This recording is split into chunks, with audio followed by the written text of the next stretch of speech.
Halo Tribuners, Anda sedang menyaksikan live update Tribun News edisi Rabu 13 April 2022 sore. Seperti biasa, kami akan sajikan informasi terkini dari berbagai daerah yang akan dilaporkan secara langsung oleh reporter kami di lapangan. Bersama saya Diamita, kurang lebih 1,5 jam ke depan, inilah live update selengkapnya. Kita awali kabar hari ini dari Jawa Barat, Tribuners. Aksi perampokan terjadi di sebuah minimarket wilayah Kecamatan Cilaku, Karangtengah, Cianjur, dan Cikalongkulon. Semua terjadi kejar-kejaran. Satreskrim Polres Cianjur berhasil meringkus 4 orang anggota sindikat perampokan tersebut. Dalam melakukan aksinya, para perampok ini memiliki tugas masing-masing. Bagaimana laporan selengkapnya dan juga kronologi penangkapan perampok ini akan dilaporkan rekan Ferry Amiril Mukminin, reporter Tribun Jabar yang saat ini sudah bergabung bersama kami. Silakan dengan laporan Anda. Baik, selamat sore Dea dan pemirsa Tribun dimanapun Anda berada. Jadi aksi kejar-kejaran mirip aksi dari film action ya, terjadi di wilayah hukum Polres Cianjur, di mana Polres Cianjur mengejar 4 orang terduga perampok yang mengendarai satu buah mobil minibus ya. Sempat terjadi kejar-kejaran dan warga sempat mengira bahwa telah terjadi sebuah kecelakaan. Namun hal tersebut ternyata adalah proses penangkapan 4 orang perampok. Kejadian tersebut terjadi di Jalan Raya Cianjur, Bandung, turunannya di Desa Hegarmana, Kecamatan Sukaluyu, Kabupaten Cianjur. Dari kejadian tersebut, seorang saksi mengatakan, Dedi Suprianto, bahwa terdengar suara letusan senjata api yang disusul dengan suara dentuman karena ada saling kejar-mengejar dan akhirnya mobil polisi menabrak mobil yang ditumpangi oleh 4 orang perampok. Dedi mengatakan ia tidak tahu persis sementara itu kenapa, namun mobil tersebut bertabrakan. Tabrakannya saat menuju arah Cianjur, ada 4 orang di dalam mobil tersebut. 3 orang diamankan di lokasi kejadian, 1 orang sempat melarikan diri sambil membawa sebuah senjata airsoft gun dan sempat menembakkan beberapa kali. Saksi mengatakan bahwa mobil yang ditumpangi para perampok ini berhenti setelah ditembak 1 buah bannya hingga pecah. Namun beberapa kali dalam kondisi kempes, mobil yang ditumpangi para perampok ini berusaha untuk kabur dan akhirnya ditabrakkan oleh mobil polisi di Hegarmana. Alhasil setelah ditabrakkan, mobil perampok ini tidak bisa berkutik lagi. Demikian Dea. Baik, terima kasih rekan Ferry untuk laporan Anda dari Jawa Barat. Selamat bertugas kembali. Kita beralih ke informasi berikutnya. Balai Pengawasan Obat dan Makanan atau BPOM di Mamuju, Sulawesi Barat mengamankan puluhan ribu tablet obat terlarang. Bersama Ditreskrim Suspolda Sulbar, seorang pelaku pengedar obat-obatan terlarang di Mamuju akhirnya juga berhasil ditangkap. Penangkapan berlangsung di Jalan Soekarno-Hatta, Kelurahan Karema, Mamuju, saat pelaku membawa paket obat terlarang. Selengkapnya akan dilaporkan rekan Rahman, reporter dari Tribun Sulbar. Silakan dengan laporan Anda.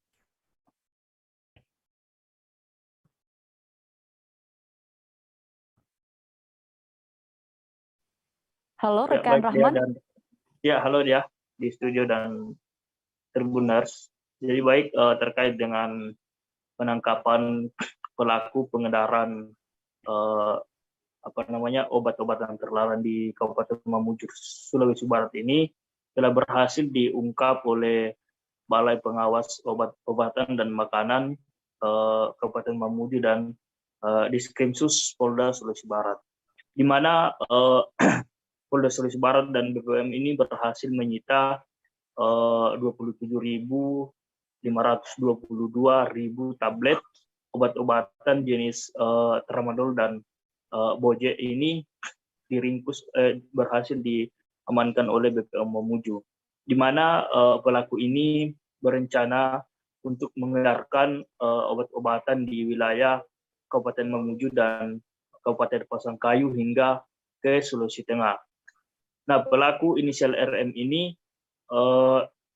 ditangkap di Jalan Soekarno-Hatta, Kelurahan Karema, Kabupaten Mamuju, Sulawesi Barat pada Sabtu lalu. Kemudian pelaku ini juga dikabarkan bahwa sebagai distributor obat-obatan yang ada di Kabupaten Mamuju yang kemudian dijual secara perecer ke beberapa tempat yang ada di wilayah Mamuju itu sendiri. Dan hingga saat ini pelaku ditahan oleh Polda Sulawesi Barat. Demikian, Dea. Baik. Berikut Tribuners kami tampilkan keterangan dari Kepala Balai POM Mamuju, Lintang Jaya Putra terkait pengamanan obat-obatan terlarang ini selengkapnya.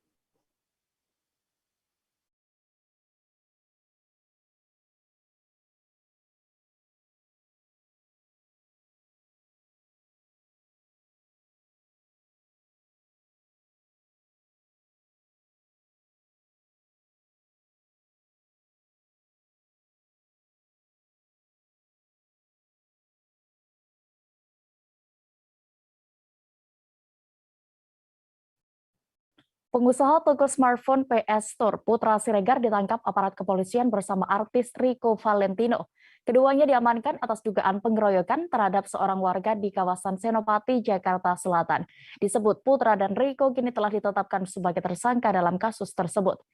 Bagaimana kronologi kejadian ini akan dilaporkan rekan Anas Furqon Hakim, reporter dari Tribun Jakarta yang saat ini sudah bergabung bersama kami. Silakan dengan laporan Anda. Ya, baik, selamat sore Dea. Saya akan menyampaikan terkait kronologi kasus pengeroyokan yang melibatkan pengusaha atau bos dari PS Store, yaitu Putra Siregar dan rekannya yang merupakan seorang artis bernama Rico Valentino. Pagi hari tadi, Polres Metro Jakarta Selatan telah merilis kasus ini. Kapolres Metro Jakarta Selatan, Kombes Pol Budi Hedi Sugianto, mengatakan bahwa pengeroyokan ini terjadi di sebuah kafe berinisial CD pada 2 Maret 2022 sekitar pukul 2.30 dini hari. Saat itu Putra Siregar dan Rico Valentino mendapat undangan ulang tahun dari seorang temannya. Itu mereka merayakan ulang tahun salah satu rekan dari Putra Siregar. Di tengah perayaan ulang tahun itu, seorang teman perempuan dari Putra Siregar dan Rico Valentino menuju meja korban yang bernama Nur Alamsyah. Tidak terima, Rico Valentino kemudian menuju meja korban dan langsung melakukan penganiayaan. Tak lama kemudian giliran Putra Siregar yang ikut melakukan penganiayaan. 2 minggu setelah itu barulah korban melapor ke Polres Metro Jakarta Selatan.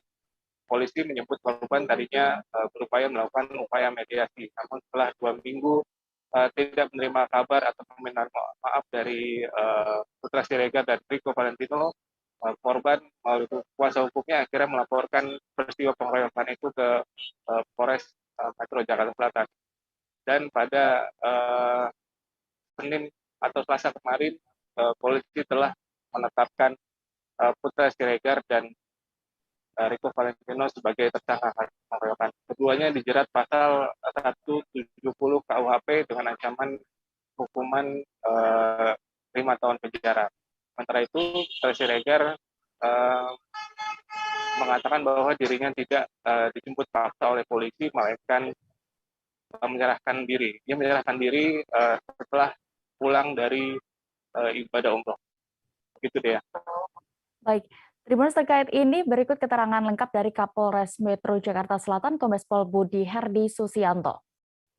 Peristiwa ini diduga peristiwa pidana, yakni secara bersama-sama melakukan kekerasan di depan umum atau yang kita kenal dengan istilah pengeroyokan dengan pasal 170 KUHP.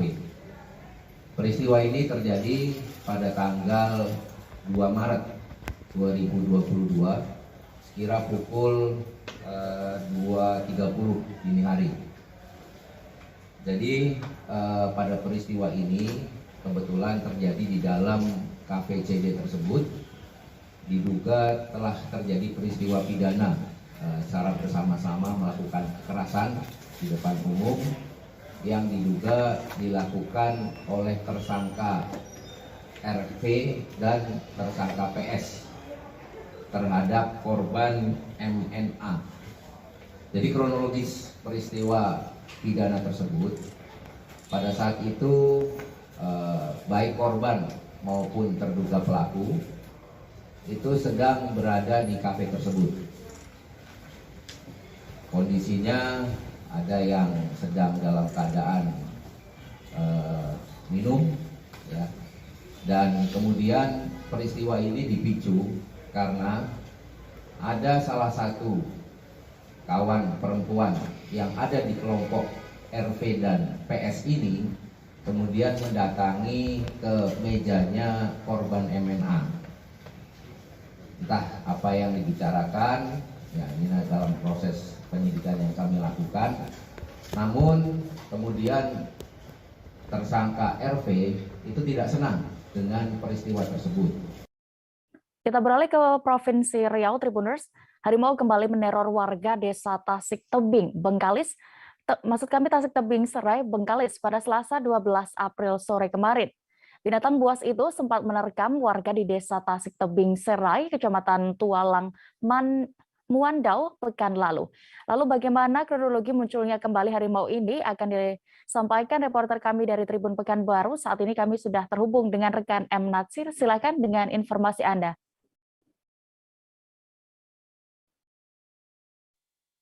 Ya, selamat sore Dea, selamat sore Tribuner dimanapun berada. Kemunculan harimau ini terjadi pada Selasa petang kemarin sekitar pukul 17.30 di desa Tasik Tebing Serai, Kecamatan Tualang Mandau, Kabupaten Bengkalis. Harimau ini menampakkan diri tepat di depan rumah salah seorang warga desa Tasik Tebing Serai, Kecamatan Tualang Mandau, yang kebetulan rumah mereka memang berada di sekitaran kawasan ladang sawit milik mereka. Nah, ketika harimau ini memunculkan diri, mereka sempat mengabadikan gambar harimau tersebut di depan rumah mereka. Namun setelah itu pemilik rumah Marlon Tambah dan keluarga menghubungi RT setempat untuk minta bantuan agar mereka bisa terlepas dari ancaman teror harimau yang datang ke halaman rumah mereka. Sekitar pukul 19.00 tim RT dan bersama warga lainnya melakukan penyelamatan terhadap Marlon Tambah ini beserta 3 orang anaknya. Jadi mereka berlima diselamatkan oleh RT dan warga setempat. Mereka dievakuasi ke rumah keluarga yang jarak lebih jauh dari lokasi tersebut. Nah, kondisinya saat ini di sana masyarakat Tasik Tebing Serai sedang menunggu tim BKSDA Provinsi Riau untuk melakukan upaya-upaya untuk penangkapan terhadap harimau ini, sehingga kekhawatiran akan terekaman harimau yang sempat terjadi pada pekan lalu tidak terjadi lagi. Nah, kondisi saat ini Ketua RT, Kepala Desa bersama Kapolsek Pinggir telah mengimbau masyarakat untuk mengurangi aktivitas di luar rumah sebelum tim BKSDA sampai ke lokasi tersebut untuk melakukan upaya-upaya penangkapan dan pengamanan harimau yang saat ini meneror warga sekitar. Nah, saat ini informasi terakhir yang kami terima dari Kapolsek Pinggir bahwa tim BKSDA masih dalam perjalanan dari Pekanbaru menuju ke lokasi desa Tasik Tebing Serai ini, dan mungkin akan tiba malam hari. Mereka rencananya akan melakukan upaya perangkap ataupun pembiusan terhadap harimau sehingga bisa diamankan dan kondisi kembali kondusif di desa tersebut. Mungkin demikian ya laporan kami dari Bengkalis. Baik, terima kasih rekan M. Natsir untuk laporan Anda. Selamat bertugas kembali. Kita beralih ke Jawa Timur. Beredar video yang memperlihatkan segerombolan pengendara motor menganiaya seorang anak penjual ketan. Peristiwa itu disebutkan terjadi di Jalan Brantas, Kota Batu. Karena tak mampu melawan, korban mengalami luka di bagian kepala, dada, perut, dan kaki. Bagaimana kronologis kejadian ini akan disampaikan reporter kami dari Surya Malang. Ada rekan Beni Indo di sana, silakan dengan laporannya.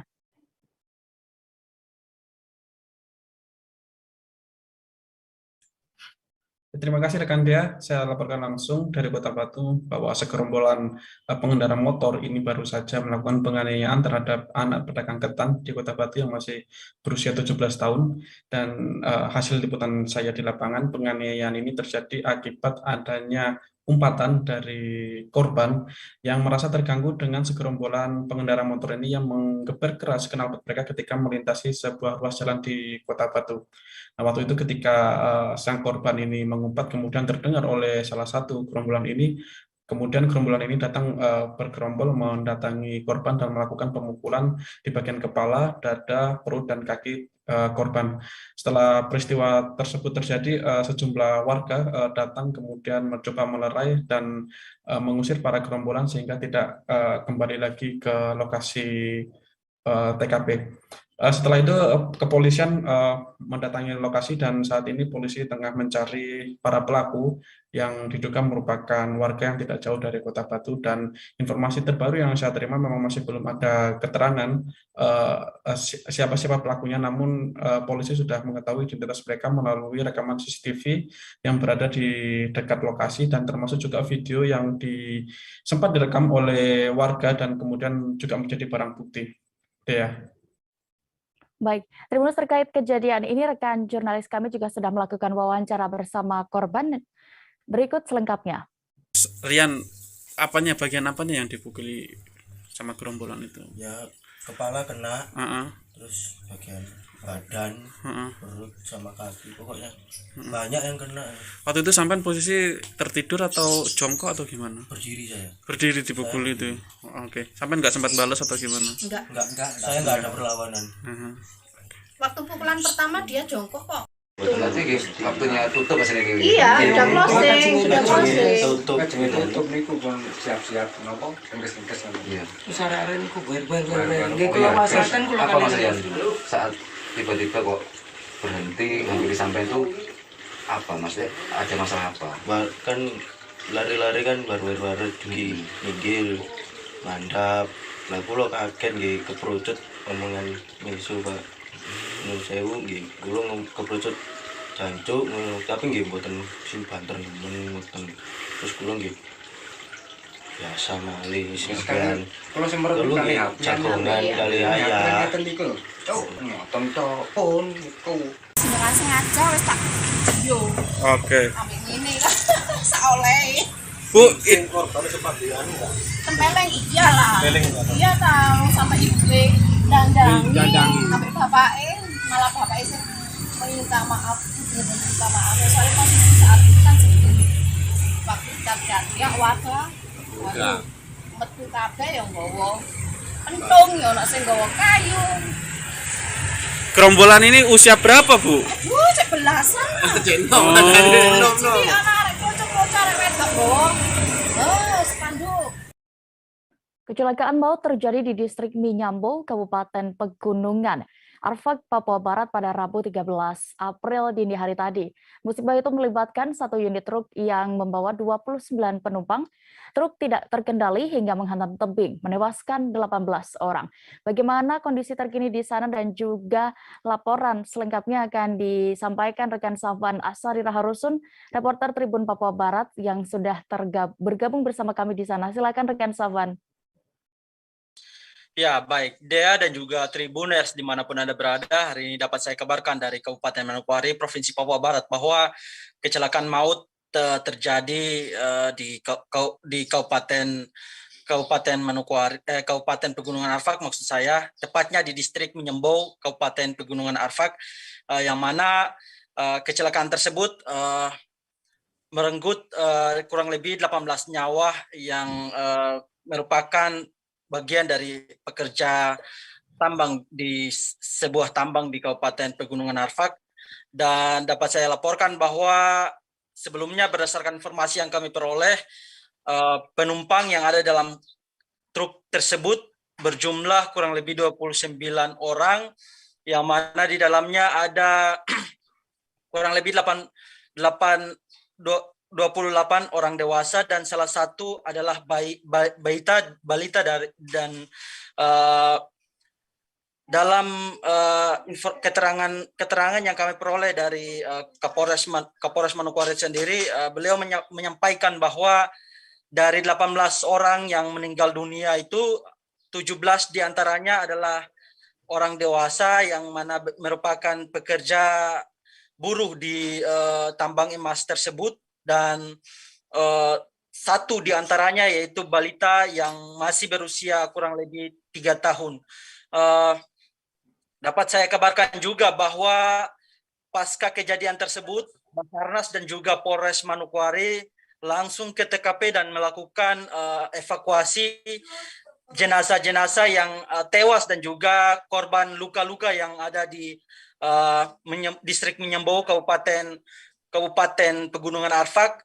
Dan dapat saya laporkan bahwa kejadian tersebut terjadi di ruas jalan transnasional Pegunungan Arfak dan Kabupaten Manokwari. Dan berdasarkan kronologis yang saya peroleh, menurut penjelasan dari Kapolres Manokwari sendiri, beliau menjelaskan bahwa truk tersebut sebelumnya melakukan perjalanan dari Kabupaten Pegunungan Arfak menuju ke Kota Manokwari sekitar kurang lebih pukul 3 dini hari tadi, dan truk tersebut karena kelebihan beban muatan sehingga truk tersebut terpaksa melakukan pengereman beberapa kali, namun tidak bisa dikendalikan sehingga sopir truk langsung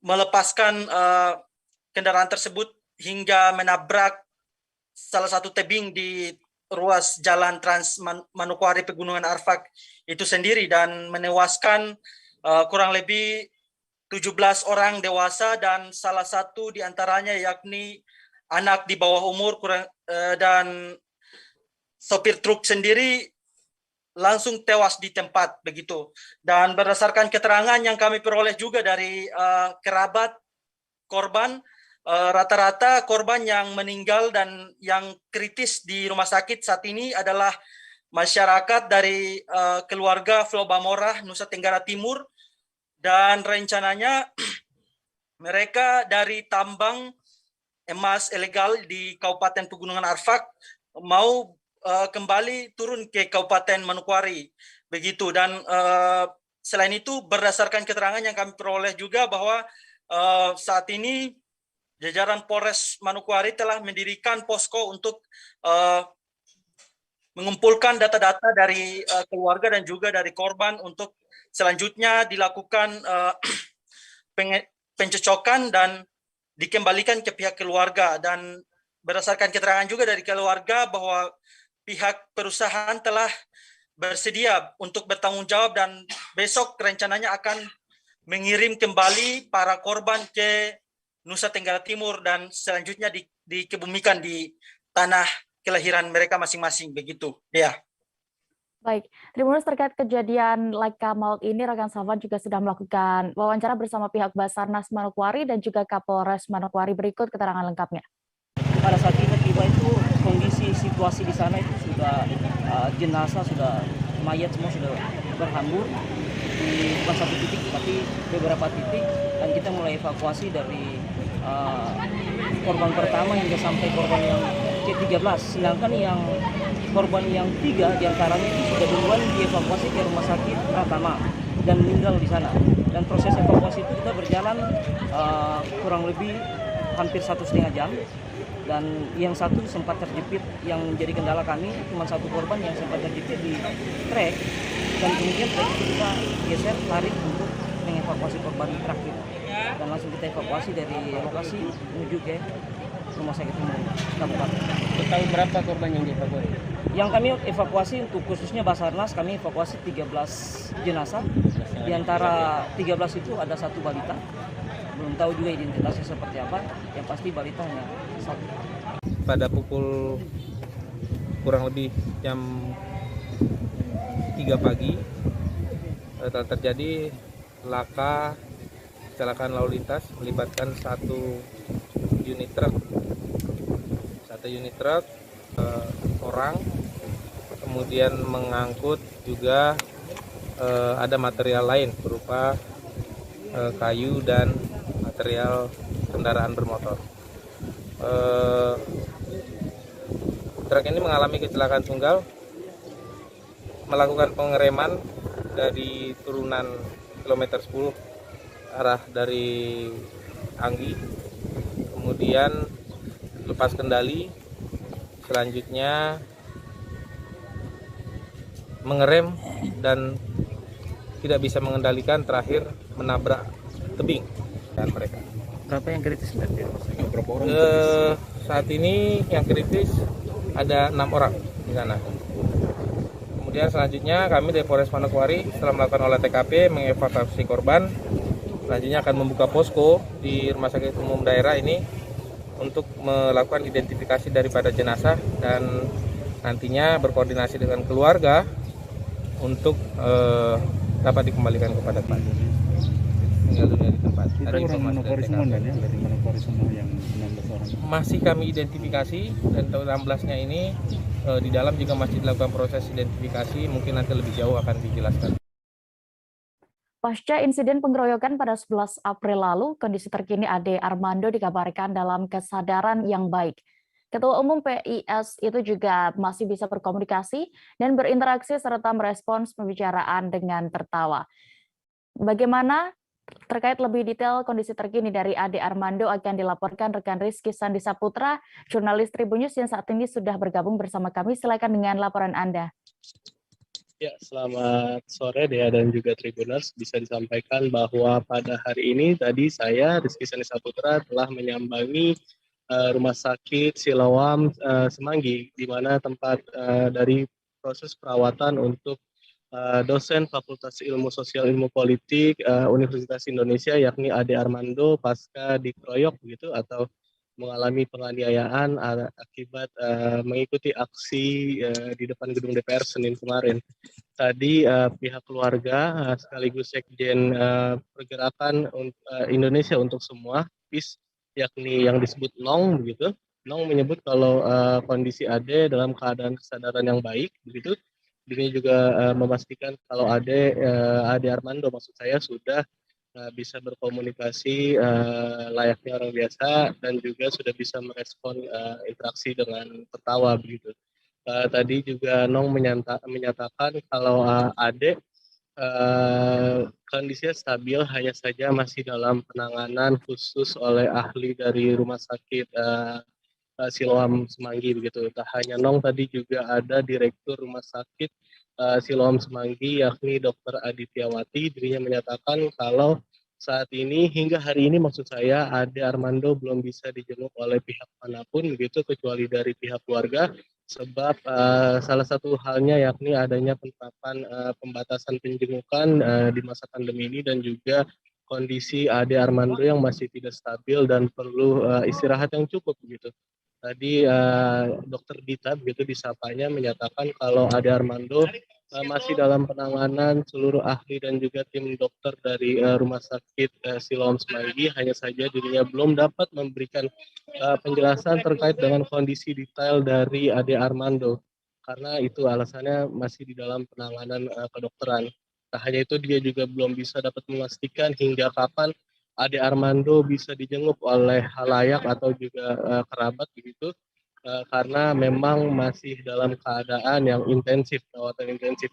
Dirinya juga belum bisa menyatakan kapan Ade akan bisa pulang gitu untuk meninggalkan rumah sakit karena memang masih dalam perawatan yang cukup serius begitu deh ya. Tak hanya itu, tadi juga turut hadir yakni kuasa hukum dari Ade Armando yakni Aulia Rahim gitu menyatakan kalau pihaknya sudah diberi kuasa oleh pihak keluarga untuk membantu proses hukum terhadap Ade Armando pengeroyokan ini. Dirinya menyatakan juga kasus yang seharusnya yang menimpa begitu maksud saya yang menimpa Ade Armando seharusnya bisa diselesaikan dengan tegas oleh pihak kepolisian nantinya. Dirinya berharap begitu dan pihak kepolisian diharap juga bisa mengejar sisa pelaku yang selama ini sudah teridentifikasi, yang diketahui sudah berjumlah 6 orang, namun yang sudah tertangkap baru 3 orang. Dirinya berharap untuk kepolisian bisa segera menangkap 3 orang sisanya dan melakukan penindakan hukum yang tegas begitu, sebagaimana yang diharapkan juga oleh keluarga dari Ade Armando. Begitu Dea dan juga Tribuners. Baik, Tribuners, rekan Rizky juga sudah mendapatkan keterangan dari Direktur Rumah Sakit Siloam Semanggi Jakarta Selatan. Berikut keterangan lengkapnya. Selamat siang teman-teman media yang saya hormati. Perkenalkan saya dengan Dr. Dita, Direktur Rumah Sakit. Jadi memang benar pada hari Senin tanggal 11 April ya, sore ya, Pak Ade Armando memang dibawa ke emergency Rumah Sakit Siloam Semanggi dan langsung kami berikan penanganan segera dan perawatan terbaik hingga hari ini. Yang seperti tadi disampaikan Nunung, memang masih dalam pemantauan ketat dalam penanganan para dokter kami untuk melakukan perawatan terbaik. Kami tentu dari rumah sakit harus menjaga confidentiality pasien sehingga kami tidak bisa memberikan banyak keterangan terkait kondisi Pak Ade, karena ini adalah kerahasiaan pasien yang bukan untuk diberikan kepada umum ya. Jadi saya tidak bisa menyampaikan secara detail. Namun tadi sudah disampaikan oleh Ibu Nong, masih terus dalam pemantauan. Kita beralih ke Provinsi Lampung, Tribuners. Kabar seorang warga Kabupaten Waikanan ikut memukuli dosen Universitas Indonesia, Ade Armando, dalam demonstrasi di Jakarta beberapa hari lalu dipastikan hoax alias bohong. Polda Lampung bersama Polres Waikanan memastikan warga yang bernama Tribudi Purwanto itu berada di rumahnya saat insiden terjadi. Selengkapnya akan dilaporkan jurnalis Tribun Lampung, ada rekan Joviter Husin yang saat ini sudah bergabung bersama kami di sana. Silakan rekan Joviter. Baik, Dea, dapat saya sampaikan dari keterangan Kabid Humas Polda Lampung menyatakan bahwa berita tersebut hoak atau tidak benar. Pasalnya telah dikonfirmasi langsung kepada pemuda yang diduga ikut melakukan pengeroyokan terhadap Ade Armando, merupakan warga Belambangan Umpu, Kabupaten Waikanan, Provinsi Lampung. Dari klarifikasi pemuda tersebut diketahui bahwa dia sudah atau tidak berada di luar kabupatennya. Pemuda tersebut mengaku dirinya sudah lama berada di kabupaten atau tidak berpergian jauh selama periode demo tersebut. Bahkan aparat kepolisian juga memastikan pemuda bernama Tri Setia ini tinggal di kampung tersebut. Saat ini aparat kepolisian masih meminta klarifikasi lebih lanjut dari Tribudi tersebut. Demikian, Dea. Baik, Tribuners, lebih lengkapnya rekan Jovita juga sudah mendapatkan keterangan dari Kombes Pol Zahwani Pandra Arsyad selaku Kabid Humas Polda Lampung. Berikut liputan lengkap. Bersama-sama kita ketahui bahwa kemarin hari Senin tanggal 11 April 2022 telah terjadi suatu kegiatan penyampaian aspirasi unjuk rasa oleh adik-adik mahasiswa di Jakarta, yang mana ini cukup banyak massa yang terlibat di sana, dan juga sempat adanya informasi di antara massa tersebut ada yang mengakibatkan salah seorang atas nama korban Ade Armando yang mengalami penganiayaan ataupun juga pemukulan daripada massa yang tersebut. Jadi yang sempat beredar viral ya di media sosial dan juga di info-info yang lainnya juga bahwa ada satu orang pelaku yang berasal dari Provinsi Lampung yang patut diduga dari Provinsi Lampung. Tapi setelah kami lakukan yang diduga ini adalah sebagai pelaku dari Lampung, ya tentunya kami berkoordinasi melalui Kapolres Waikanan AKBP Teddy Rachesna, dan sudah didapat informasi kemarin. Ya, artinya yang bersangkutan ini artinya ya, di situ disebutkan sebagai kami melakukan klarifikasi atas nama Tri Setia Budi Purwanto, yaitu warga dari Belambangan Umpu, Kabupaten Waikanan, Provinsi Lampung. Dari hasil penelusuran, dari klarifikasi yang ada, dapat kami peroleh bahwa warga tersebut pada saat kejadian adalah berada di tempat. Kantor DPRD Palopo mengalami sejumlah kerusakan setelah kericuhan terjadi saat demo 11 April Senin kemarin. Wakil Ketua DPRD Palopo Abdul Salam mengklaim nilai kerusakan diperkirakan mencapai 200 juta rupiah. Bagaimana penampakan terkini kantor DPRD Palopo dan juga apa saja kerusakan yang akan dilaporkan wartawan Tribun Timur? Ada rekan Arwin Ahmad yang saat ini sudah bergabung bersama kami. Silakan dengan laporan Anda. Ya, selamat sore rekan Dia dan Tribuners. Jadi demo serentak terjadi di Kota Palopo, Sulawesi Selatan berujung kericuhan. Terjadi aksi lemparan batu dari demonstran ke kantor DPRD Palopo yang dibalas tembakan gas air mata oleh dan pasca demo jumlah kerusakan terjadi kantor DPRD Palopo seperti kaca jendela pecah, pagar rubuh, dan fasilitas lainnya seperti AC rusak, kemudian beberapa fasilitas lainnya seperti sunroof mengalami kerusakan. DPRD Palopo mengklaim dari kerusakan ini ditaksir kerugian mencapai 200 hingga 300 juta rupiah. Baik, terima kasih rekan Arwin Ahmad untuk laporan Anda. Selamat bertugas kembali. Bupati Timur Tengah Selatan, Egusem Peter Tahun memenuhi panggilan penyidik Tipidum Polres TTS. Dalam pemanggilan ini, Bupati diperiksa sebagai saksi kasus dugaan pencurian kayu cendana. Sebelumnya, kasus dugaan pencurian kayu cendana ini dilaporkan oleh Ketua Araksi Alfred Baun. Selengkapnya akan dilaporkan jurnalis Pos Kupang. Saat ini kami sudah terhubung dengan rekan Andrianus Dini. Silakan dengan laporan Anda.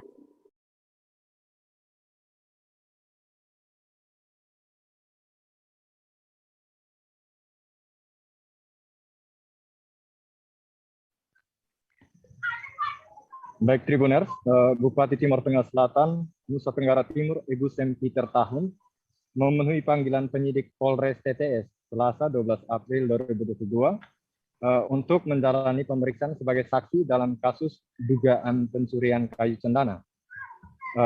Pemeriksaan tersebut berlangsung sejak pukul 10.25 WITA hingga 13.15 WITA.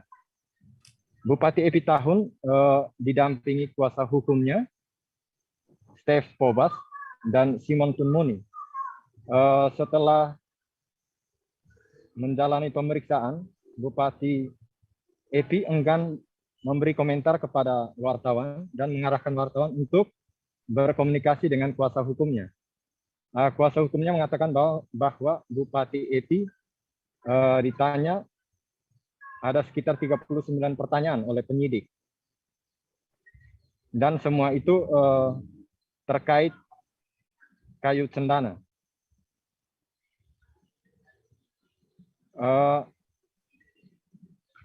Untuk diketahui, sebelumnya kasus ini dilapor oleh Ketua Araksi Alfred Baun.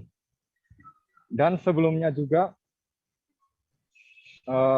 Kepala Dinas Ketahanan Pangan Kabupaten Timur Tengah Selatan, Yupiter Pah, menegaskan bahwa pohon cendana yang berada di depan bekas kantor Bupati TTS yang kini berubah fungsi menjadi kantor Dinas Ketahanan Pangan diamankan oleh pihaknya.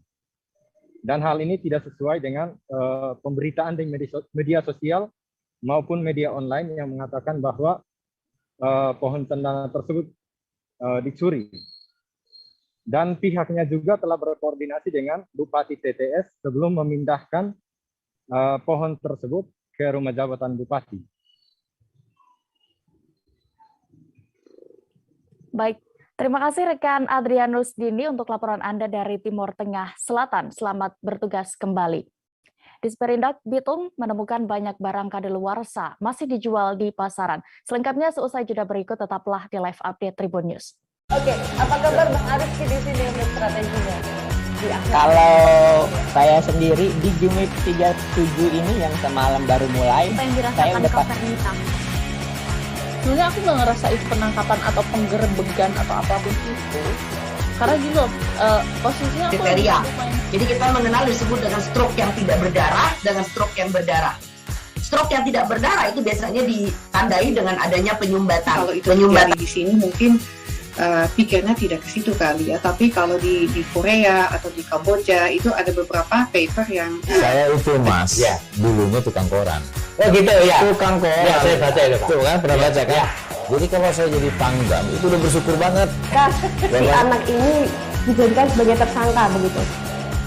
Ya, kalau ini kita bicara yang di luar kasus Sebongombo ya. Dengan nama hujan shower, di mana terdapat batas jelas antara daerah hujan dan tidak hujan yang biasanya terjadi pada fase awal mature stage atau tahap berbahaya dewasa. itu Kang.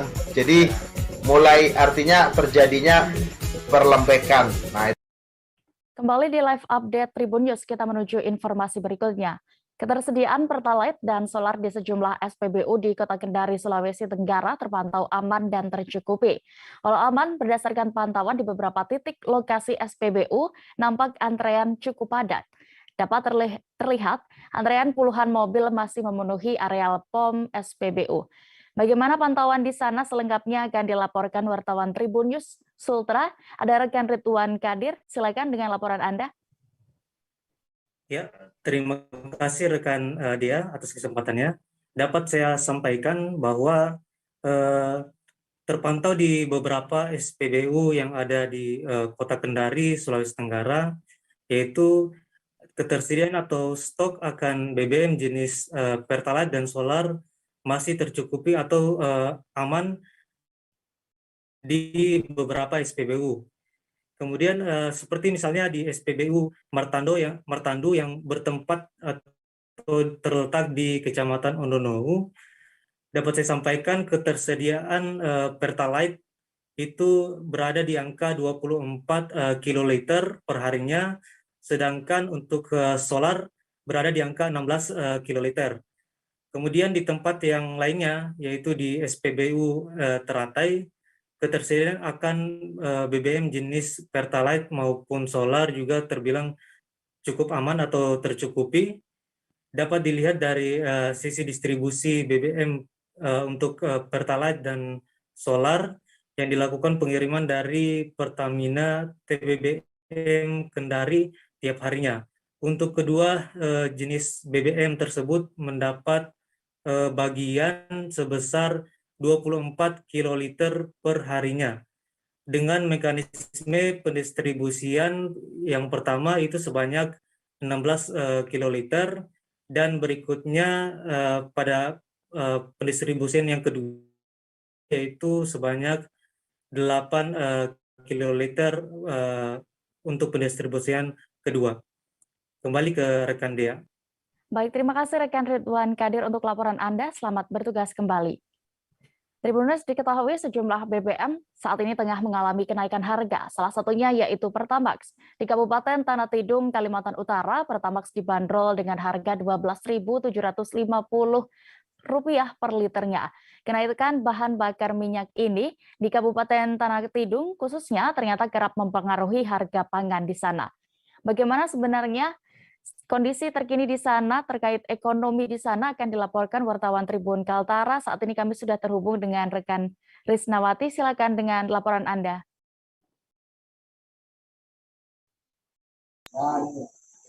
Oke, Dia, perlu saya sampaikan untuk kenaikan BBM di Tanah Tidung sendiri dari Kepala Dinas Perindakop Tanah Tidung, yaitu Bapak Hardani Yusri, mengatakan bahwa memang kenaikan BBM ini cukup mempengaruhi harga kebutuhan pokok di Tanah Tidung.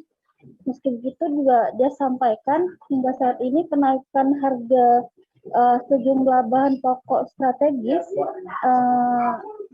tak alami kenaikan yang signifikan, mengingat juga untuk kenaikan BBM sendiri belum sampai 2 minggu, bahkan 3 minggu. Namun pihaknya tetap melaksanakan pemantauan harga di sejumlah toko-toko besar yang ada di Tanah Tidung dan juga pasar tradisional sendiri. Kemudian juga hingga saat ini untuk yang diketahui untuk kenaikan harga sejumlah bahan pokok di Tanah Tidung itu salah satunya minyak goreng, yang mana di Tanah Tidung sendiri untuk harga minyak goreng dibanderol dengan harga 27.000 hingga 28.000 per liter. Meski cukup mahal, dia akui ketersediaan minyak goreng di Tanah Tidung sendiri masih aman. Kalaupun juga ada keterlambatan, itu didasarkan dari distribusi yang terlambat dari produsen ke distributor, kemudian dari distributor ke agen, kemudian ke toko-toko yang ada di Tanah Tidung. Untuk mengatasi itu, pihaknya telah melakukan pasar murah, yang mana dilaksanakan dari tanggal 7 April kemarin dan berlangsung nanti sampai tanggal 21 April 2002 mendatang. Untuk kegiatannya sendiri nanti dilaksanakan di 4 kecamatan yang ada di Tanah Tidung, yaitu di Kecamatan Betayau, Kecamatan Sesayap Hilir, Kecamatan Sesayap, dan Kecamatan Tanah Liat. Seperti itu deh. Baik, terima kasih rekan Risna untuk laporan Anda dari Tanah Tidung. Selamat bertugas kembali. Kita beralih ke Provinsi Sulawesi Utara, Tribuners. Tim gabungan pemerintah Kota Bitung melakukan sidak pasar. Sejumlah pedagang di salah satu di antara pasar tradisional yang ada di Kota Bitung pun kedapatan menjual bahan pangan yang sudah kadaluarsa. Beberapa yang kadaluarsa seperti belasan saset bumbu masak, susu kental manis, kemasan kaleng, sirup, dan masih banyak lagi. Apa saja itu dan juga kondisi di sana saat sidak ini? Saat ini kami sudah terhubung dengan wartawan Tribun Manado, ada rekan Christian Wayongkiri yang melaporkan selengkapnya. Silakan rekan Christian.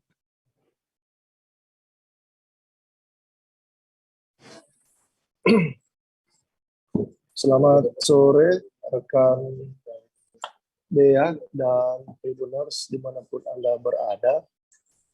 Dapat kami laporkan terkait dengan hasil inspeksi mendadak atau sidak yang dilakukan oleh tim gabungan pemerintah Kota Bitung yang terdiri dari tim pengendalian inflasi daerah dan tim percepatan penyelesaian permasalahan masyarakat TP Sepakat Kota Bitung mendapati ada produk pangan, bahan makanan, dan produk lainnya yang dijual di Pasar Winenet Kota Bitung sudah kadaluarsa.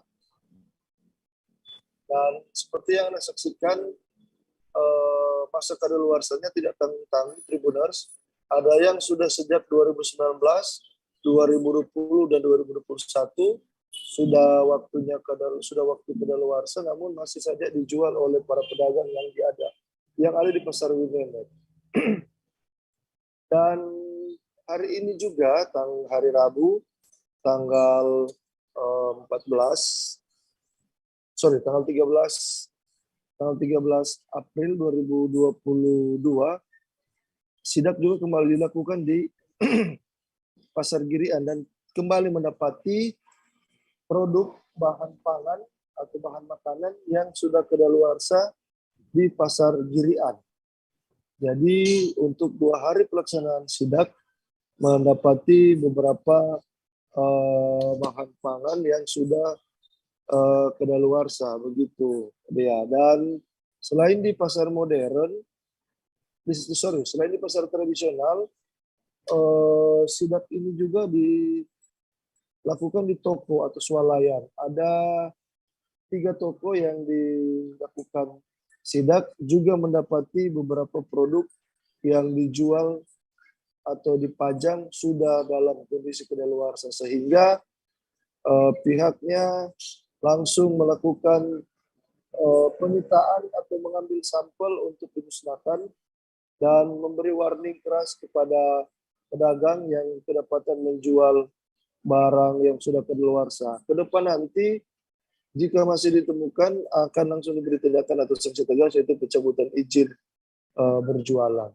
Dan operasi ini atau sidak ini dilakukan dalam rangka mengecek ketersediaan kebutuhan bahan pokok menjelang Hari Raya Idul Fitri di toko, agen, supermarket, dan pasar-pasar yang ada di Kota Bitung.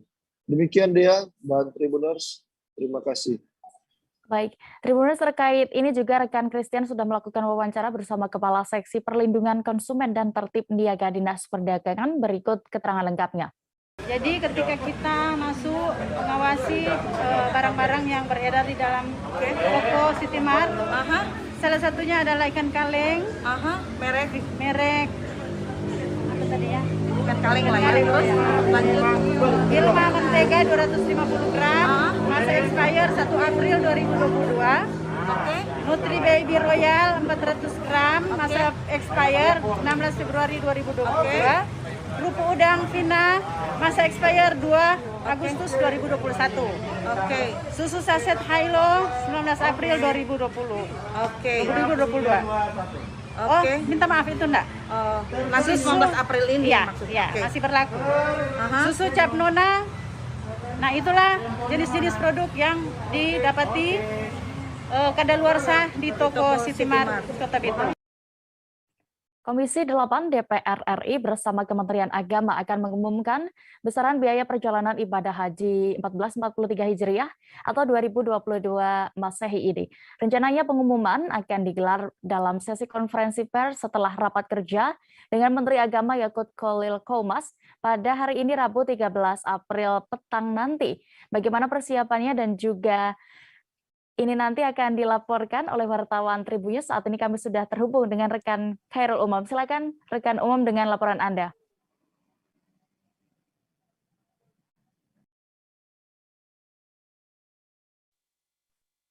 Ya, terima kasih rekan Dea. Dapat dilaporkan bahwa pada malam hari nanti Komisi 8 DPR RI bersama Menteri Agama dijadwalkan akan mengumumkan besaran biaya perjalanan ibadah haji tahun 2022 Masehi ini. Namun sebelum mengumumkan biaya ibadah haji pada tahun ini, saat ini Komisi 8 DPR RI bersama pihak Kementerian Agama masih terus melakukan rapat kerja untuk memfinalisasi berapa besaran biaya haji tahun 2022 ini. Emang sebelumnya Ketua Komisi 8 DPR RI Yandri Susanto menyebut pihaknya mengabut pembahasan biaya perjalanan ibadah haji, mengingat DPR akan segera menjalani masa reses. Dan pada prinsipnya Komisi 8 DPR RI ini tidak akan ingin membebani calon jemaah haji dengan adanya penambahan biaya, di mana dalam rapat dengar pendapat pada 16 Maret 2022 lalu, Dirjen Penyelenggaraan Ibadah Haji dan Umroh Kementerian Agama Hilman Latif menyampaikan usul biaya perjalanan ibadah haji tahun ini yaitu sebesar Rp42.452.369. Biaya haji tersebut telah mengalami penurunan dibandingkan usulan Kemenak sebelumnya yang yakni mencapai 45 juta per jamaah. Namun usulan itu ternyata masih mengundang kritik dari Komisi 8 DPR RI, seperti yang disampaikan oleh anggota Komisi 8 fraksi PDI Perjuangan yaitu Samsuniang yang menyebut bahwa 42 juta itu masih terlalu tinggi. Tak hanya itu, ia juga menyebut besaran ongkos haji di atas 40 juta masih memberatkan masyarakat. Terlebih saat ini juga pemerintah Arab Saudi tak memberlakukan lagi protokol kesehatan berupa tes PCR, ditambah situasi pandemi COVID-19 dan ekonomi masyarakat sedang tidak baik. Di sisi lain juga terkait kuota haji, Ketua Komisi 8 DPR RI Yandri Susanto telah mencatat bahwa ada sebanyak sekitar 50.630 calon jemaah haji yang masuk daftar tunggu di tahun 2020 lalu. Nantinya jumlah jemaah tersebut rencananya yang akan diberangkatkan pada ibadah haji pada tahun 2022 ini. Namun Yandri mengatakan DPR bersama pemerintah masih mengupayakan adanya kuota lebih yaitu sekitar 106.000 jemaah haji untuk bisa direalisasikan pada tahun ini. Adapun angka tersebut merupakan 50% dari kuota awal pada tahun 2020 yaitu sebesar 210.000 jemaah haji. Demikian rekan Dea. Baik, terima kasih rekan Khairul Umam untuk laporan Anda dari Jakarta. Selamat bertugas kembali. Kita bergeser ke Jawa Barat Tribuners. Kereta api Pangrango sudah mulai kembali beroperasi sejak Minggu 10 April 2022 kemarin. Sebelumnya, kereta api Pangrango ini sempat tidak beroperasi selama beberapa bulan. Pengoperasian kembali KA Pangrango ini disambut oleh antusias masyarakat yang hendak berpergian menuju Sukabumi. Selengkapnya akan dilaporkan reporter Tribun Bogor. Saat ini kami sudah terhubung dengan rekan Rahmat Hidayat. Silakan dengan informasi Anda. Ya baik, Dea dan rekan-rekan Tribuners lainnya dapat kami sampaikan bahwa kereta api Pangrango jurusan Bogor Sukabumi sudah mulai beroperasi kembali pada tanggal 10 April 2022 lalu. Dalam pengoperasian yang pertama kali itu, Dirjen Perkeretaapian Kementerian Perhubungan langsung meninjau dan memberangkatkan rute pertama ataupun perjalanan pertama dari KA Pangrango dari stasiun Paledang Bogor menuju stasiun Sukabumi.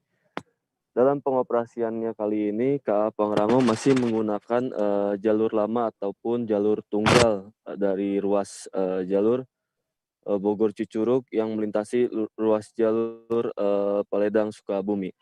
Hal tersebut menurut Jul Fikri selaku Dirjen Perkeretaapian mengingat saat ini progres pembangunan double track yang sedianya bisa dioperasikan dalam waktu dekat ini masih belum tahap selesai. Namun dalam progresnya Zulfikri mengatakan bahwasanya saat ini pembangunan double track Bogor Sukabumi sudah mencapai angka 96%. Kemudian KA Pangrango yang diuji cobakan, maksud kami dioperasikan kembali setelah 8 bulan tidak melakukan pengoperasiannya dikarenakan pembangunan double track.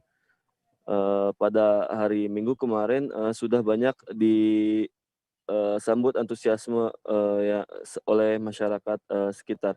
Perlu diketahui bahwasanya kereta api Pangrango ini beroperasi dalam sehari itu bisa mencapai 3 kali perjalanan maksud kami pulang pergi. Adapun waktu yang kami dapat informasinya perjalanan kereta api Pangrango dari stasiun Bogor Paledang menuju stasiun Sukabumi itu pagi, kemudian sore dan malam. Kemudian untuk tiket saat ini untuk kelas ekonomi kereta api Pangrango menjual tiket sebesar 45.000, kemudian untuk yang kelas eksekutif menjual dengan harga 85.000.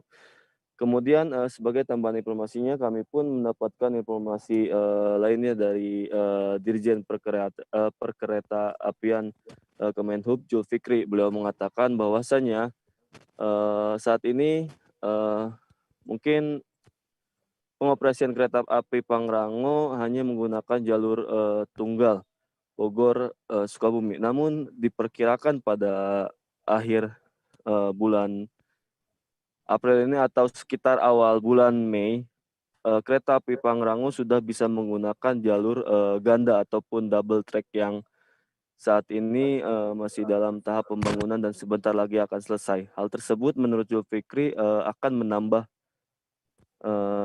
menambah pelayanan terbaik dari kereta api Pangrango. Perlu diketahui bahwasanya menurut Zulfikri pada saat beliau menanyakan hal ataupun mengcross-checkkan perjalanan Bogor Sukabumi saat ini menggunakan kereta api Pangrango yang baru beroperasi kali ini, para pengunjung ataupun para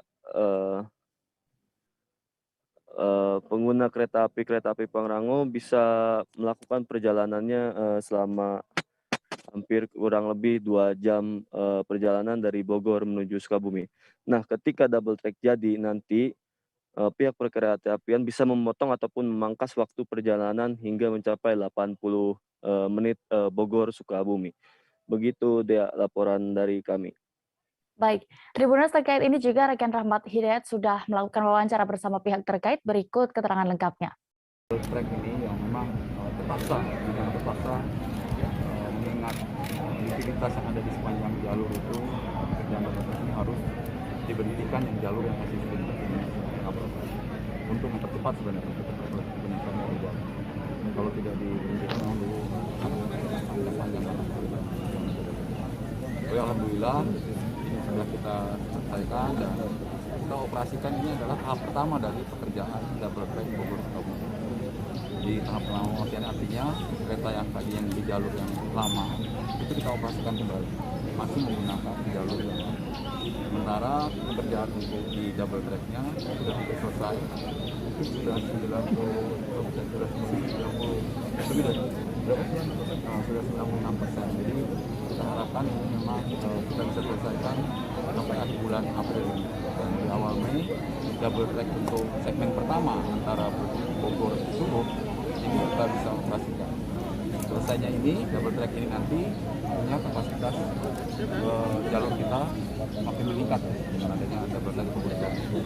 Tidak hanya jumlah perjalanan, tapi panjang rangkaian kereta itu juga bisa lebih panjang. Ini terbukti tadi dengan yang ada di Tarap itu sudah bisa, yang dulu hanya 5 kereta satu rangkaian, sekarang sudah bisa 8. Satu rangkaian sudah bisa, untuk satu lokomotif sudah bisa 8. Makanya kita memang dulu selain double track, kita kemiringannya juga kita Berapa kali perjalanan Pak dalam satu hari? Kalau jumlah perjalanan tentunya ini akan disesuaikan dengan demand, dengan permintaan, karena di jalur ini memang luar biasa, cukup tinggi dan ya tadi masyarakat merasakan manfaat dengan waktu tempuh. Tadi saya sudah wawancara berapa, dulu itu sekitar 4 jam, ada yang bahkan 6 jam dari Bogor ke Sukabumi. Sekarang ini hanya dengan kondisi yang sekarang kita operasikan ini bisa 120. Nanti double track sudah selesai, bisa kita operasikan 80. Berita berikutnya datang dari Bali Tribuners. Anggota Polisi Militer Merauke, Letnan 2 CPM IKD Suhardiana menjadi salah satu meninggal dunia. Papua. Jenazah almarhum Letda IKD Suhardiana tiba di rumah duka Denpasar. Saat itu dilakukan upacara penyerahan kepada keluarga dan persemayaman secara militer. Bagaimana situasi di sana saat kedatangan jenazah akan dilaporkan reporter Tribun Bali. Saat ini kami sudah terhubung dengan rekan Adrian Amurwonegoro. Silakan dengan laporan Anda. Ya baik, terima kasih rekan Dea. Selamat sore Tribuners. Dapat kami sampaikan bahwa jenazah almarhum Letda IKD Suhardiana telah tiba di Bali, tepatnya di kawasan Peguyangan Kaja di Kota Denpasar, di rumah duka. Tadi juga saat kami berada di lokasi, tampak berbagai karangan bunga dari pejabat TNI juga sudah menghiasi sejak pagi hari tadi. Sementara jenazah dari Letnan 2 CPM IKD sendiri diterbangkan dari Bandara Merauke sejak semalam. Namun penerbangan tersebut harus transit di Makassar sebelum menuju ke Bali. Dan jenazah Kadek siang tadi tiba di Bali dan langsung dibawa ke rumah duka. Sesampainya di rumah duka di Banjar Uma Desa di Peguyangan Kaja, tadi juga disambut dengan suasana penuh haru, isak tangis keluarga dan kerabat mewarnai datangnya jenazah Letda IKD ini. Dan tadi juga dilakukan upacara persemayaman militer setibanya jenazah Kadek di rumah duka. Selain itu, setelah upacara militer persemayaman militer ini dilakukan, kemudian dilakukan penyerahan jenazah dari pihak TNI kepada pihak keluarga. Selanjutnya jenazah untuk sementara disemayamkan di rumah duka untuk dilakukan pengabenan pada tanggal 21 April mendatang. Dan tadi kami juga sempat berbincang dengan perwakilan keluarga, yakni paman dari almarhum Kadek, yakni Bapak Nyoman Sagra, yang menuturkan bahwa sosok almarhum Kadek ini memang sejak kecil bercita-cita untuk menjadi seorang tentara. Dia juga merupakan sosok yang pendiam, namun juga rajin belajar, memiliki semangat belajar yang tinggi hingga akhirnya dia berhasil meraih cita-cita untuk menjadi seorang TNI. Dan untuk pangkat terakhir, yakni perwira pertama atau PAMA, yang dia menjabat di Pusat Polisi Militer Angkatan Darat. Dan sebelum meninggalnya Kadek ini, Kadek baru saja bertugas di Detasemen Polisi Militer di Merauke baru 1 pekan. Dan Kadek juga meskipun berada di Papua terus melakukan komunikasi dengan pihak keluarga. Bahkan sesaat sebelum menghembuskan napas terakhir dalam kasus kecelakaan di Jalan Trans Papua kilometer 3 di Merauke saat menuju distrik Sota, yang mengakibatkan kadek akhirnya meninggal dunia, mengembuskan napas terakhirnya, dan juga terdapat salah seorang wartawan di sana yang juga akhirnya turut meninggal dunia. Dan dapat kami informasikan pula bahwa kadek ini merupakan sosok yang dibanggakan oleh orang tua. Dia adalah 2 bersaudara, kakaknya juga merupakan seorang anggota TNI di Malang. Dan saat jenazah tiba, suasana haru biru begitu terasa. Para pejabat dari TNI di wilayah Denpasar, Bali pun juga melayat ke rumah duka untuk memberikan ucapan bela sungkawa kepada pihak keluarga yang ditinggalkan kadek untuk selama-lamanya. Dea. Baik, terima kasih rekan Adrian untuk laporan Anda dari Denpasar, Bali. Selamat kembali bertugas. Kita beralih ke informasi berikutnya. Belakangan marak anak-anak penjual kerupuk di persimpangan lampu merah yang ada di ibu kota provinsi Kepulauan Bangka Belitung. Pemerintah Kota Pangkal Pinang, Radmida Dawam, menyayangkan hal ini. Pasalnya menurutnya hal itu termasuk ke dalam tindakan eksploitasi ekonomi anak. Bagaimana terkait selengkapnya kabar ini akan dilaporkan wartawan Bangka Pos. Saat ini kami sudah terhubung dengan rekan CP Marlianto. Silakan dengan laporan Anda. Baik, terima kasih Dea. Selamat sore sahabat Tribuners. Memang Sekretaris Daerah Kota Pangkal Pinang, Radmida Dawam, menilai baiknya anak penjual kerupuk hingga penjual tisu di setiap persimpangan yang ada di lampu lalu lintas di Kota Pangkal Pinang masuk ke dalam tindakan eksploitasi ekonomi anak. Menurutnya eksploitasi secara ekonomi terhadap anak jalanan merupakan suatu tindakan sewenang-wenang yang dilakukan oleh seseorang maupun orang tuanya sendiri dengan cara memanfaatkan waktu dan tenaga anak untuk memperoleh keuntungan secara material. Di mana menurut Radmida sendiri memang anak memiliki 10 hak khusus yang di mana hal itu harus dipenuhi oleh orang tuanya sendiri.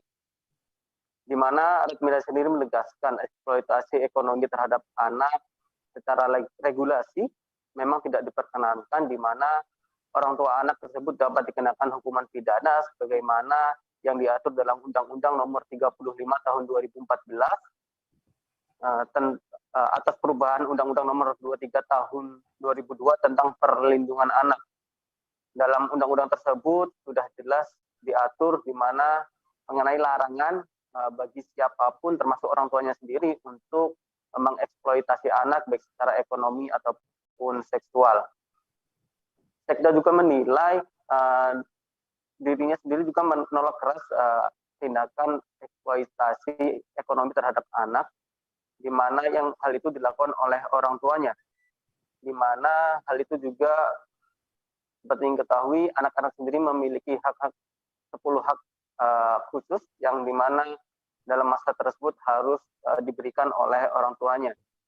Hak tersebut berupa hak untuk bermain, kemudian mendapatkan pendidikan, mendapatkan perlindungan, kemudian mendapatkan nama, dalam hal ini identitas, kemudian mendapatkan status kebangsaan, untuk mendapatkan makanan, serta hak untuk mendapatkan akses kesehatan. Begitu juga hak untuk mendapatkan rekreasi dan mendapatkan kesamaan dan hak peran dalam pembangunan.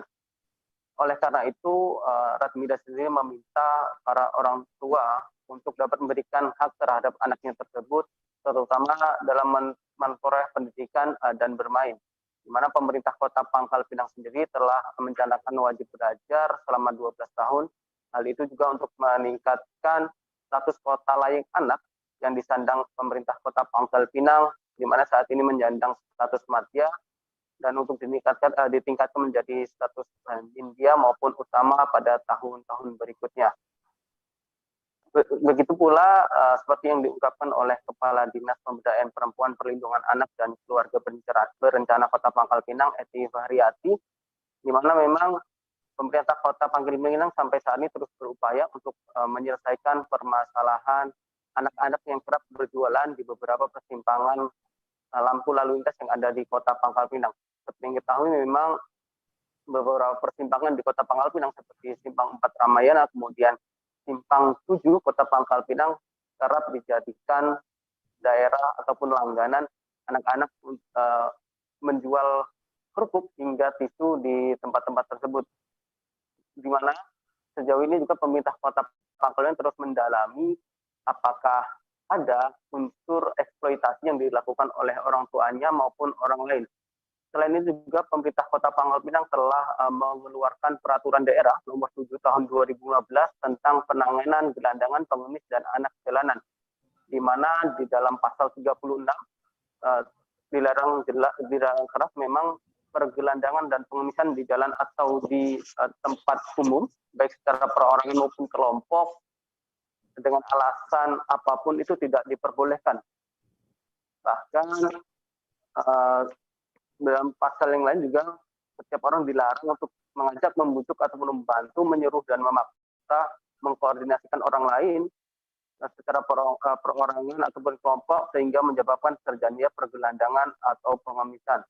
Selain itu juga pemerintah Kota Pangkal Pinang juga tegas memberikan sanksi bagi masyarakat yang memberikan uang ataupun hal lain sebagainya kepada pengemis ataupun gelandangan yang ada di Kota Pangkal Pinang, di mana dalam perda tersebut setiap lembaga ataupun badan usaha yang melakukan pelanggaran terhadap ketentuan pasal tersebut dapat dikenakan pidana kurungan paling lama 6 bulan atau denda paling banyak 50 juta.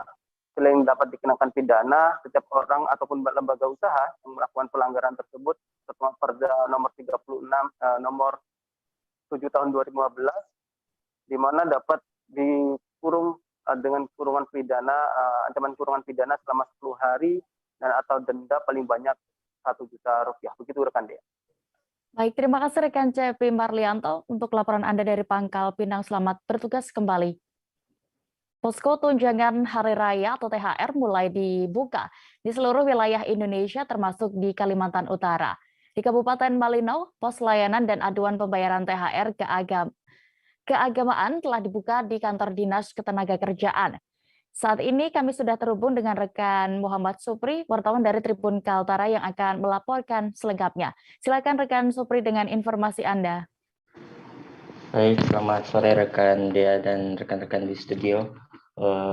Untuk pos aduan THR di wilayah Kabupaten Malinau sama seperti tahun-tahun sebelumnya, di mana Dinas Ketenagakerjaan Kabupaten Malinau membuka posko aduan pembayaran tunjangan hari raya keagamaan di kantor Dinas Ketenagakerjaan Kabupaten Malinau. Kemarin kami mewawancarai Kepala Seksi Penyelesaian Perselisihan Hubungan Industrial, Ferry Runtuweni, menyatakan bahwa mengacu pada posko pengaduan tahun lalu, pihaknya tidak menemukan ada perusahaan yang terlambat, yang tidak membayar THR atau tunjangan hari raya pekerja. Namun berdasarkan laporan dari perusahaan yang ada di wilayah Kabupaten Malinau, setidaknya adanya keterlambatan pembayaran untuk tunjangan hari raya keagamaan. Untuk THR sendiri dibayarkan paling lambat 7 hari sesuai dengan ketentuan dalam surat edaran Menaker bahwa harus dibayarkan paling lambat 7 hari sebelum hari raya, atau dalam hal ini Hari Raya Idul Fitri Lebaran tahun 2022. Tahun lalu menurut Ferry, pihaknya mendapatkan laporan dari perusahaan tersebut. Diketahui ada sejumlah perusahaan yang bergerak di wilayah Kabupaten Malinau, salah satunya 3 diantaranya merupakan penyumbang sektor ekonomi terbesar di wilayah Kabupaten Malinau, diantaranya sektor pertambangan dan galian, kemudian sektor konstruksi, kemudian ada sektor pertanian, kehutanan, dan perikanan. Nah, dari laporan yang diterima Ferry, hasil mediasi antara pihak perusahaan, dalam hal ini pemberi kerja dengan pekerja, dalam hal ini buruh atau pekerja, menyepakati THR dapat dibayarkan tidak sesuai dengan tenggat waktunya dikarenakan sejumlah faktor. Menurut keterangan dari Ferry bahwa keterlambatan pada tahun lalu, sejumlah perusahaan mengalami terlambat membayar THR pekerja dikarenakan permasalahan keuangan, dalam hal ini pada tahun lalu kasus COVID di wilayah Kabupaten Malinau belum sepenuhnya pulih sehingga beberapa di antaranya belum beroperasi maksimal sehingga keadaan keuangan perusahaan juga memaksa agak pembayaran THR terpaksa lambat dibayarkan. Kemudian dari hasil laporan Dinas Ketenagakerjaan Kabupaten Malinau pada tahun lalu Dinas Ketenagakerjaan mendata ada 4 aduan yang ditangani pihaknya, tapi bukan berkaitan dengan tunjangan hari raya, melainkan perselisihan hubungan industrial secara umum, yakni terkait dengan gaji dan pesangon atau upah yang wajib dibayarkan oleh perusahaan ketika dilakukan pemutusan hubungan kerja.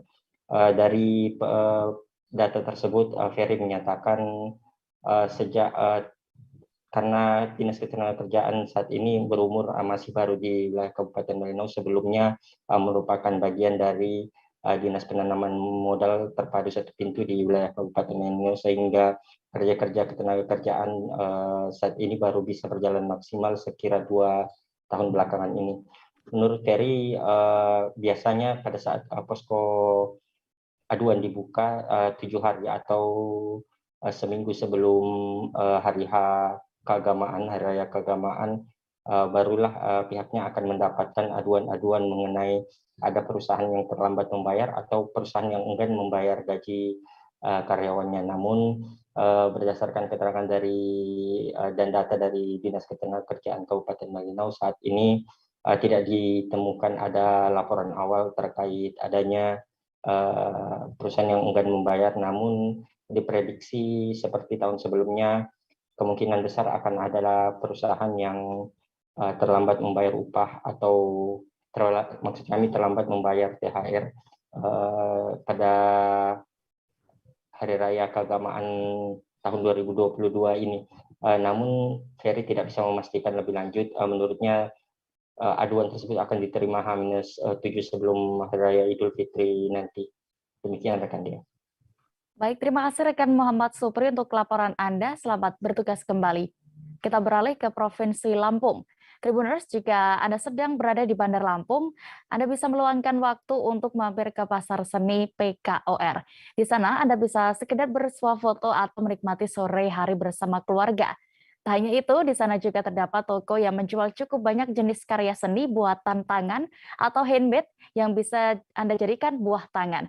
Bagaimana situasi di sana dan ada apa saja di sana akan dilaporkan jurnalis kami dari Tribun Lampung. Saat ini kami sudah terhubung dengan rekan Agustina Suryati. Silakan dengan informasi Anda. Ya, baik. Terima kasih rekan Dea.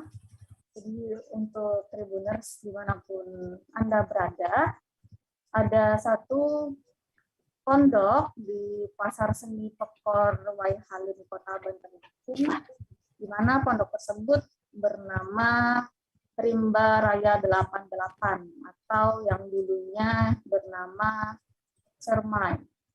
Jadi di dalam pondok tersebut, Tribuners bisa lihat pernak-pernik aksesoris dan juga pajangan-pajangan rumah yang dibuat dari barang-barang bekas.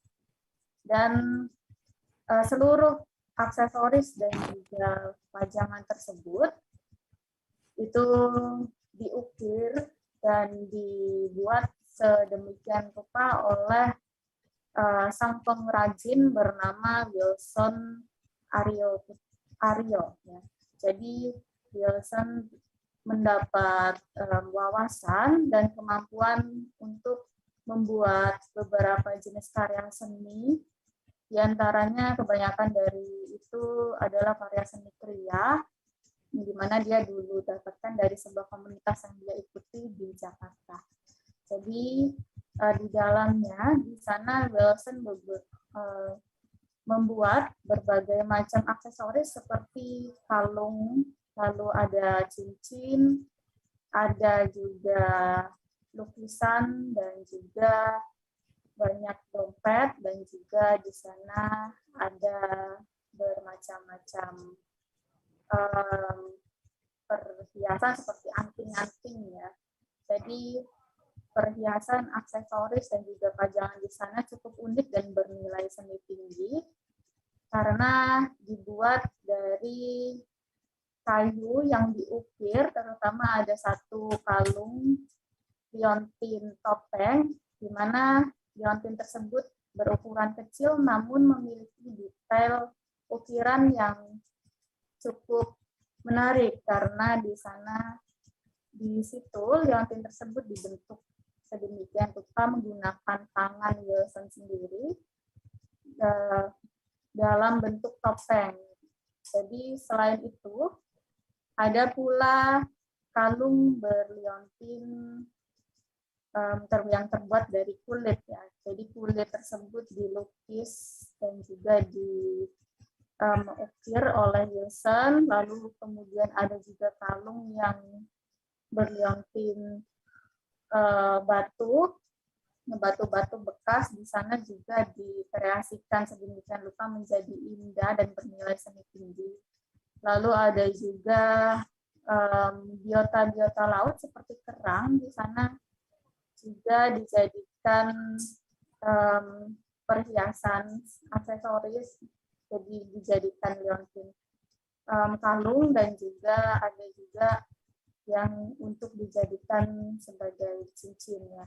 Jadi ada juga perpaduan kayu antara kayu dengan resin, jadi dia padukan sedemikian rupa menjadi satu benda yang indah untuk dipandang.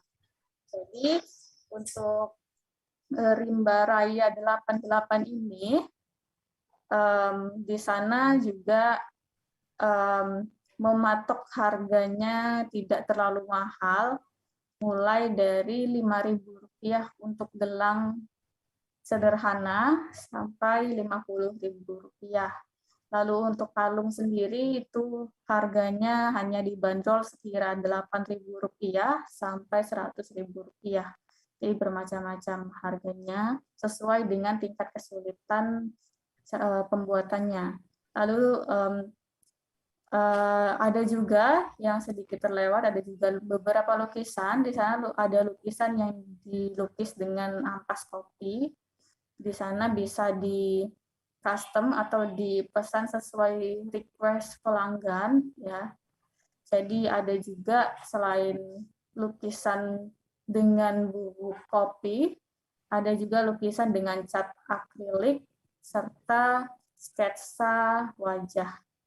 Jadi pelanggan bisa memesan terlebih dahulu melalui DM Instagram atau bisa datang langsung untuk melihat Rimba Raya 88 tersebut di Pasar Seni Pekor Pondok Kelima. Sekian Dea. Baik, terima kasih rekan Agustina untuk laporan Anda dari Lampung. Selamat kembali bertugas. Informasi tadi sekaligus menutup perjumpaan kita dalam live update hari ini, Tribuners. Lantaran masih di tengah pandemi, kami kembali mengingatkan Anda untuk selalu menerapkan protokol kesehatan dimanapun berada, meski sudah mendapat vaksin dosis lengkap. Jangan lupa juga saksikan live update Tribun News esok hari di seluruh kanal YouTube Tribun Network. Saya Dea Mita beserta kru yang bertugas pamit. Terima kasih dan sampai jumpa.